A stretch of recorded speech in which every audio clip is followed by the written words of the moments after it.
আসসালামু আলাইকুম প্রিয় ভিউয়ার্স, আপনারা সবাই কেমন আছেন? আশা করছি সবাই খুবই ভালো আছেন। আমিও ভালো আছি আল্লাহর রহমতে, আপনাদের দোয়ায়।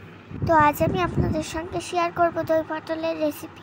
খুবই সহজ একটা রেসিপি, ঘরে থাকা সমস্ত উপকরণ দিয়েই। তো তার জন্য আমি এখানে 500 পটল নিয়েছি, আর পটলের খোসাগুলো ছাড়িয়ে একটু চিয়া দিয়ে নিচ্ছি একটি নাইফের সাহায্যে। আর এখানে পটলের ছাল চামড়া ছাড়িয়ে পটলটাকে রেডি করে নিয়েছি। কড়াইতে পর্যাপ্ত পরিমাণে রিফাইন অয়েল দিয়ে পটলটাকে একটু ফ্রাই করে নিয়েছিলাম। তারপর নেক্সট স্টেপে হাঁড়িতে পর্যাপ্ত পরিমাণে সরষের তেল দিয়ে 3টি মিডিয়াম সাইজের পেঁয়াজ কুচি দিয়ে দিয়েছি। আর হ্যাঁ, পেঁয়াজের সঙ্গে 2টো তেজপাতাও দিয়ে দিয়েছি। হ্যাঁ, তারপর কিছু শুকনো মশলা অ্যাড করেছি। পেঁয়াজটা লাল হয়ে গেলে হলুদ, লঙ্কা, জিরে, মরিচ, ধনে গুঁড়ো দিয়ে দিয়েছি। তারপর কিছুক্ষণ নাড়াচাড়া করার পর টমেটো কুচি দিয়ে দিয়েছি। টমেটোর উপরে 1/2 চামচ লবণ অ্যাড করেছি।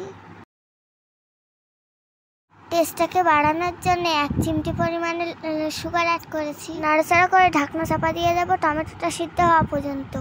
আর এদিকে টক দইটাকে জিরে, মরিচ, ধনে গুঁড়ো আর 1 চামচ সুগার দিয়ে ভালো করে ফেটিয়ে রেখেছি।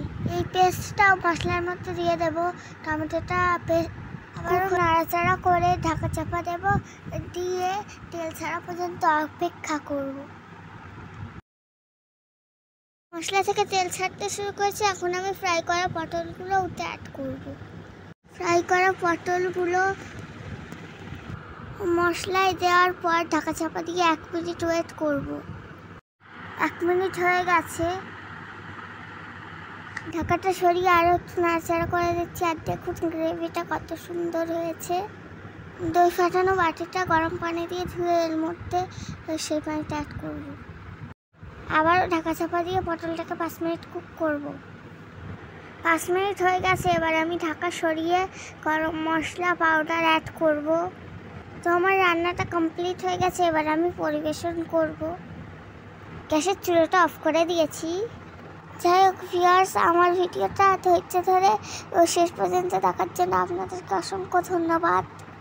এবারে আমি খাইতে থাকি আর আপনারা দেখতে থাকুন, আর আমার চ্যানেলটিকে সাবস্ক্রাইব করুন। লাইক, কমেন্ট, শেয়ার করতে ভুলবেন না। আমার চ্যানেলে নিত্য নতুন ভিডিও পেতে আমার চ্যানেলটিকে সাবস্ক্রাইব করে পাশে থাকা বেল বাটনটি প্রেস করুন সবার আগে নোটিফিকেশন পাওয়ার জন্য। আজ এই পর্যন্ত, সবাই ভালো থাকবেন, সুস্থ থাকবেন। Love you all. Tata, bye bye, Allah হাফেজ।